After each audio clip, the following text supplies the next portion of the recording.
Olá, recebemos aqui na Rede Alto Tietê o vereador eleito de Ferraz de Vasconcelos, David Júnior. O Debate em Foco está no ar.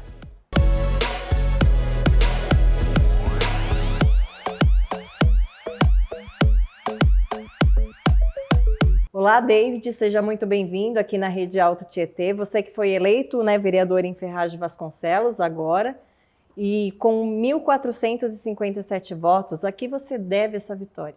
Ana, primeiro, bom dia. Parabéns, né? Muito obrigado por essa calorosa recepção. Para mim é um privilégio poder participar de um canal de um veículo de comunicação tão importante como esse aqui no Alto Tietê. Então, muito obrigado pelo convite, pela recepção. Bom, essa vitória se dá em torno de muito trabalho, né, ao longo dos anos. Esse é um sonho de família, né, estar na política, e com certeza a gente criou algumas plataformas, né? A gente se preparou primeiro para a vida pública, então fui para a faculdade de Direito, me tornei especialista em Direito Público, depois montei um escritório de advocacia, fundamos uma instituição importante, que é o ZEC Brasil, e os nossos trabalhos pela região, na área da educação, da cultura, da saúde, redundou na confiança do povo. E claro, foi essa confiança que nos conferiu, no último dia 6 de outubro, uma cadeira de vereadores na Câmara de Ferraz de Vasconcelos. E aí você estava me contando que o sangue da política está em você, né? Que veio, como que é a sua história, como que foi a sua trajetória e sua entrada na política? Ana, eu não conheci o meu pai, né? Quando meu pai foi assassinado, eu tinha só 9 meses de idade, então eu não tive essa referência paterna, essa figura. E o que me obrigou a focar os olhos em alguém, né? Minha mãe acabou fazendo os dois papéis, porque ficou viúva muito cedo, já tinha minha irmã e grávida na época em que meu pai foi assassinado, grávida da minha segunda irmã, que não viveu um ano. Essa minha irmã nasceu com um sopro no coração e antes de completar um ano morreu. Então minha mãe ficou viúva, perdeu uma filha e com a responsabilidade de cuidar de outros 2 filhos. E aí a gente buscava ali, crescendo, uma referência. Referência paterna. E aí foi o meu avô paterno, gostava da política, gostava da vida pública, e ainda com 9 anos de idade, eu tinha 9 anos de idade quando ele disputou a primeira eleição, e eu me encantei.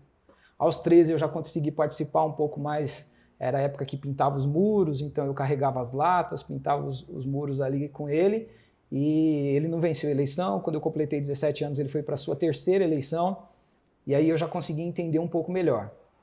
Quando chega no ano 2000, é a última eleição dele, e em 2004, a eleição municipal, em casa nós não tivemos um candidato, porque ele estava sem saúde, meus tios impediram que ele fosse candidato. Mas em 2008 ele passa o bastão para o meu tio, que disputa a eleição também, mas não tem êxito.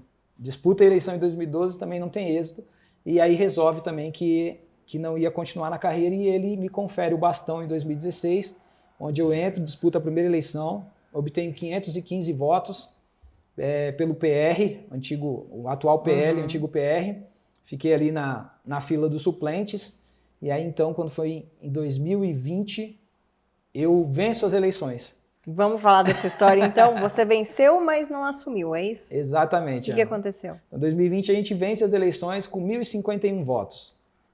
A eleição não foi em outubro, né, como a Constituição diz, mas foi em novembro por causa de uma situação atípica que era a Covid. Então foi em 15 de novembro. Eu venço as eleições em 15 de novembro, fico eleito até dia 3 de dezembro, portanto 18 dias, mas no dia 18 de dezembro o TSE, ele faz uma recontagem dos votos, eu perco o mandato para um vereador que já tinha 7 mandatos na cidade de Ferraz de Vasconcelos, e ele assume a cadeira de vereador e eu fico na condição de primeiro suplente. E como o meu partido tinha feito outros 2 vereadores, um deles vira secretário, e eu que tinha ficado na condição de primeiro suplente, assumo a cadeira da Câmara no dia 6 de janeiro de 2021, como vereador suplente. Aí já estava escrito, então, que você ia ser vereador, apesar de todo o transtorno. A gente assume a cadeira da Câmara e fiquei pouco mais de 2 anos como vereador, mas embora fosse suplente, eu julgo que nós fomos bastante atuantes, André. Quais foram os projetos que você desenvolveu aí ao longo desse mandato? Por que eu julgo que nós somos muito atuantes? Porque, além dos requerimentos protocolados, a gente vivia uma fase muito difícil, que era a fase da Covid-19, Então, exigia um pouco mais de destrezas e habilidades que até então não eram colocadas na Câmara, porque nunca ninguém tinha passado por uma situação atípica como essa. Então, na época da vacina, nós fomos muito atuantes do ponto de vista fiscal para que nós pudéssemos dar as respostas que a população buscava. E eu criei um ônibus laboratório móvel para isso na época da Covid, porque nós não encontrávamos testes gratuitos nos postos de saúde. E aí era para testar, para que as pessoas pudessem fazer o teste. Saber do diagnóstico, né? Porque tinha muita pessoa naquela época que era assintomática e que, portanto, transitava no meio de outras pessoas que já não tinham o organismo tão forte, mas que ficavam ali correndo risco de serem contaminadas e aí, com o organismo mais fragilizado, perderem as suas vidas, que é o que aconteceu muito. Então, o ônibus, que a gente chamou de Vida sobre Rodas, por que ele existiu? Não tinha teste nos postos de saúde para que as pessoas pudessem ser diagnosticadas e afastadas da sociedade e manter aquele período de 14, 15 dias, que era o período necessário para poder curar a Covid para quem teve a alegria de ser curado. Então esse foi um importante projeto que nós fizemos em parceria com a instituição. Um outro projeto de bastante relevância, já não na época da Covid, mas em 2022, nós protocolamos um projeto Mais Segurança nas Escolas, Ana.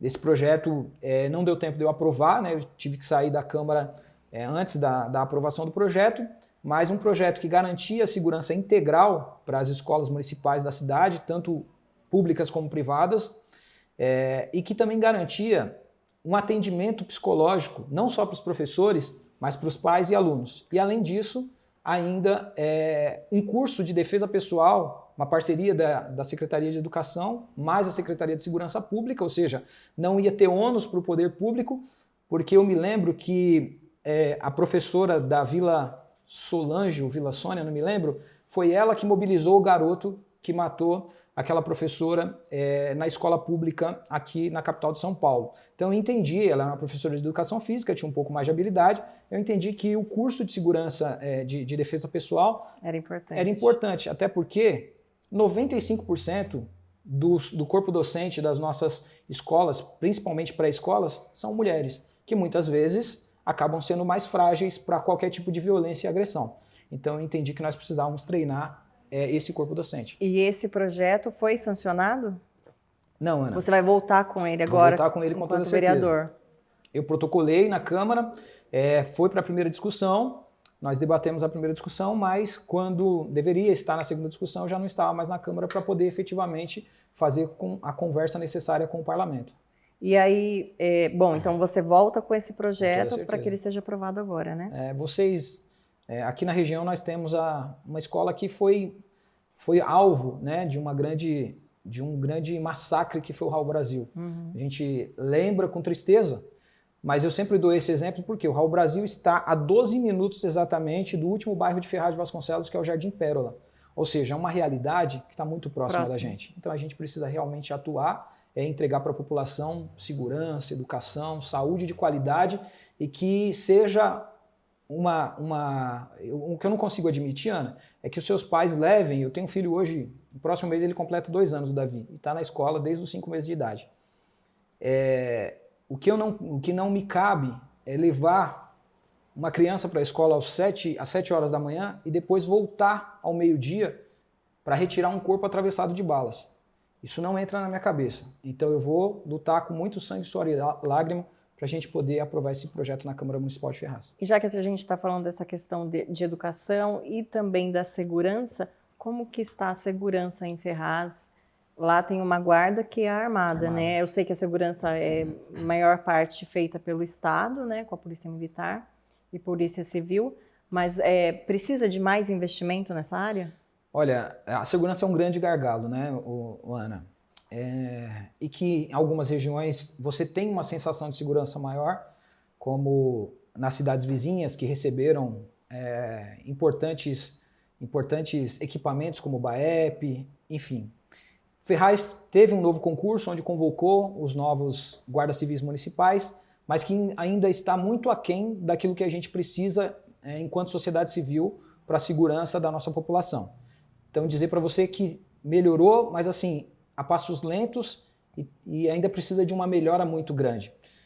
Nós temos uma expectativa de que junto essa parceria de governo do estado, junto com o governo federal, já que nós temos um deputado federal que é oriundo da cidade, nós tenhamos o investimento necessário para definitivamente trazer paz, tranquilidade e segurança para as famílias ferrazenses, mas ainda falta muito. David, vamos fazer aquela pausa, vamos para o intervalo agora, já já a gente volta, tá bom? Tá certo, Ana, obrigado.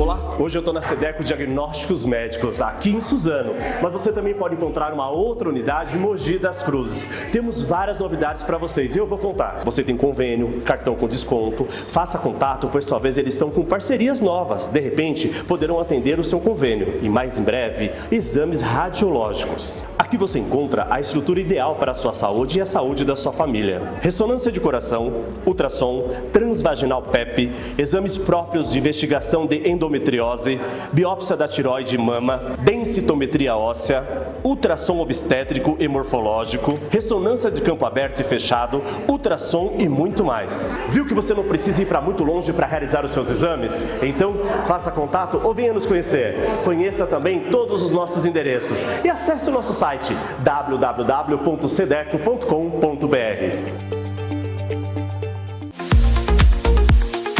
Ah, não, é só começar a propaganda de farmácia para você parar de prestar atenção, porque no mínimo você acha que farmácia é tudo igual, mas eu tô falando da farmácia Armavan. Deixa eu te falar, ela é diferente, porque ela é 24 horas. Você conhece uma farmácia 24 horas?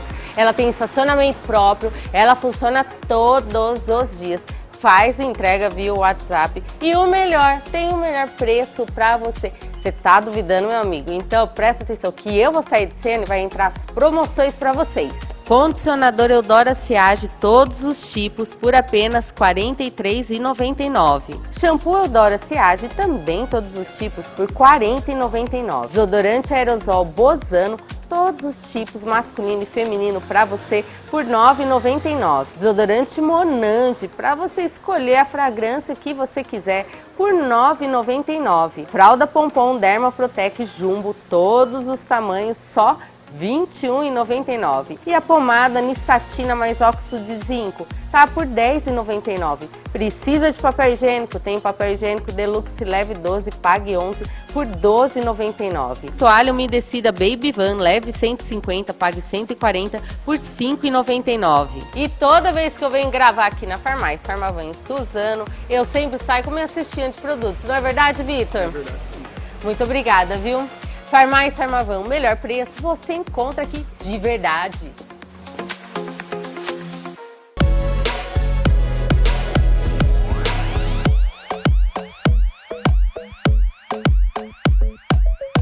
Estamos de volta com o Debate em Foco. O nosso entrevistado e convidado de hoje é o David Júnior, do Partido Progressistas de Ferraz de Vasconcelos. David, você é presidente do partido, né? Formou o partido lá em Ferraz.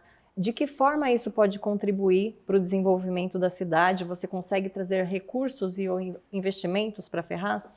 Ana, eu tive a grata satisfação de me tornar presidente do Progressistas. Inclusive, quero mandar um abraço para todo o time progressista em Ferraz. Nós tivemos lá 16 candidatos, né? Ou melhor, 17 candidatos, cada um deles com relevância, né? Porque senão nós não chegaríamos eleito. Então quero mandar um abraço para todos eles que aceitaram, né, ali no início do nosso mandato enquanto presidente municipal, aceitaram o convite para se filiarem à chapa. Quero agradecer também ao presidente municipal do PL lá, que foi extremamente importante, o Dr. Rafu Júnior, que foi nosso candidato a prefeito. Ele foi fundamental para que nós pudéssemos montar também um progressista. Então, com a ajuda dele, nós fizemos isso. Quero mandar um abraço para o Dr. Rafu. E esse time foi um time muito lutador, muito guerreiro, porque o Progressista era uma novidade, né? A última vez que o Progressista teve um candidato a prefeito em Ferraz foi em 2008. Portanto, isso já fazem mais de 16 anos que Ferraz não tem a figura do Partido Progressistas, e vereador eleito eu nem me lembro, mas o último candidato, que foi nosso ex-prefeito, Valdemar Marques de Oliveira Filho, em memória, o Dema, foi candidato pelo Progressista e não logrou êxito. E então era uma sigla difícil, né, para que as pessoas acreditassem, até que acreditaram, e hoje, depois de 16 anos de uma candidatura, nós temos uma cadeira de vereador na Câmara, e sobretudo, isso é do ponto de vista regional, municipal, mas o Progressistas, ele planta uma expectativa muito grande em nós, na população, porque ele se tornou o terceiro maior partido do Brasil, né? Fazendo 752 vereadores agora no segundo turno das eleições de 2020 e 2024. Portanto, nós entendemos que é uma bancada de prefeitos importante, com o nosso presidente estadual, o deputado federal Maurício Neves, também em parceria com o deputado, com o senador Ciro Nogueira, que é o presidente estadual, e eu acredito que por meio desses canais, né, por meio desses nomes, nós poderemos trazer recursos para a cidade e fortalecer o governo municipal. Vamos falar agora do David, vereador, você que abriu mão do carro oficial, né? Você acha que isso faz a diferença? E esse carro, agora nesse mandato, vai servir um equipamento público, né? Sim, na verdade... A população em um equipamento público. Exatamente, Ana. Em 2020, mesmo não tendo um mandato autônomo, independente, nós abrimos mão do carro oficial para atender um programa importante da cidade, na pasta da saúde, que é o programa Melhor em Casa, onde os idosos e acamados aguardam uma equipe médica em casa que muitas vezes não chegavam porque não tinha como fazer esse deslocamento. Então, nosso carro foi destinado exatamente com essa intenção. Como nós não tínhamos absoluta autonomia, esse carro nem sempre serviu o programa Melhor em Casa. Dessa vez, nós faremos um protocolo, abrindo mão do carro oficial, mas de forma direcionada, que é para atender o novo centro de tratamento de pessoas com outras deficiências e de transtorno espectro autista, recém-inaugurado na cidade. Então a ideia é que as pessoas que não têm condições de se locomover dos extremos da cidade, como Cidade Quêmio, Cambiri, que são já mais afastados da região central, que possam utilizar esse equipamento, entre outras atividades, para que eles possam chegar até o seu tratamento. E nós sabemos que, geralmente, pessoas que têm um transtorno têm dificuldade de estar dentro de um equipamento, de um veículo, seja ele público ou particular. Então, é treinar muito bem o motorista e as pessoas que ficarão à disposição para que essas pessoas tenham mais tranquilidade, serenidade para participar de uma consulta com o seu filho, com o seu acompanhante e voltar em segurança para casa, ainda usufruindo da questão do tratamento, Ana. E você é bem atuante também nessa área da saúde, né? Você trouxe a carreta da mamografia para a Ferraz Vasconcelos. Esse projeto continua, né? Continua. Na verdade, essa é a menina dos nossos olhos, né, Ana? Sempre em parceria com a USEC Brasil, que é uma organização fundada há 12 anos. E eu quero mandar um abraço para a doutora Cristina Alves, nossa presidente da USEC Brasil, já há 4 anos, né? Eu hoje figuro apenas como fundador e advogado na documentação da instituição, mas não faço mais parte da diretoria desde que fui para a vida pública. Mas quero mandar um abraço para a doutora, porque ela também foi uma grande figura importante para que esse projeto se consolidasse. E ele nasce, Ana, com a necessidade dos municípios, mas principalmente de Ferraz de Vasconcelos, que em 2018 assim, não possuía um mamógrafo. Então, assim, a gente sabe que, segundo o Instituto Nacional de Câncer, o INCA, a cada ano 80 mil novos casos ocorrem no Brasil, sendo que desses 80 mil novos casos, 14 mil mulheres perdem as suas vidas. Bastante, né? Então é inconcebível que uma cidade, um município com mais de 200 mil habitantes não tivesse um mamógrafo. E aí o que nós fizemos? Colocamos no coração primeiro, no papel, e depois nós tiramos do papel e trouxemos a carreta da mamografia. Primeira ONG no Brasil, em 2018, a trabalhar em parceria com o governo do estado para efetivamente instalar a carreta da mamografia e atender 1.000 mulheres na primeira edição. E isso já dura pelo menos aí 5 anos, que nós fazemos consecutivamente, 6 anos, onde a gente já tem mais de 3.500 mulheres atendidas. E aí a mulher vai, faz o exame e ela já sai com o resultado? Isso. Quando nós fazemos em parceria com o governo do estado, nós enviamos o resultado para ela depois de 5 dias. E quando nós fazemos em parceria com outras organizações, é imediato. Ela faz o exame e já sai de posse do resultado. E, se necessário for, ela faz outros exames, como, por exemplo, a ultrassonografia. Cuidar da saúde da mulher. Mulher é o nosso principal esteio, a principal coluna. Se a mulher vai bem, todos nós ficamos bem, né? Isso. E você falou da OSEC, né? O que é esse projeto que você fundou, né? Isso. A OSEC é uma organização social de saúde e estímulo à educação e cultura no Brasil. Ela nasce, a princípio, Ana, com a necessidade de cuidar de pessoas em estado de drogadição e depois a gente começa a trabalhar isso, mas de maneira mais preventiva. E como é que você livra alguém que esteja mirado, né, por esse mundo das drogas? Você livra ela com cultura e educação. Então a gente montou um projeto, por exemplo, para que nós pudéssemos atuar nas escolas públicas, nas áreas mais periféricas das regiões, da região aqui nas nossas cidades, que é o projeto Cordas que Restaram. Uma orquestra de 26 músicos, acompanhado por um palestrante, que muitas vezes sou eu mesmo, para falar um pouco sobre perda, e eu comecei falando sobre isso. Então a gente tem alguma propriedade para falar sobre perda, mas sobretudo sobre superação, né? Além do mais, a gente começa aqui órfão, como eu disse para você, dos pais, e sobretudo a vida tirou alguns elementos importantes, mas a vida não conseguiu tirar a nossa esperança. Então é sobre isso que a gente vai falar, que a orfandade, eu fui vítima da orfandade, mas não da falta de esperança, o que me conferiu um título hoje de bacharel em Direito, de advogado, sobretudo de representante na Câmara Municipal da nossa cidade. Então o que a gente quer transmitir para os jovens e adolescentes das escolas públicas por meio desse projeto e dessa palestra? Que você pode dar uma guinada e mudar a narrativa da sua vida.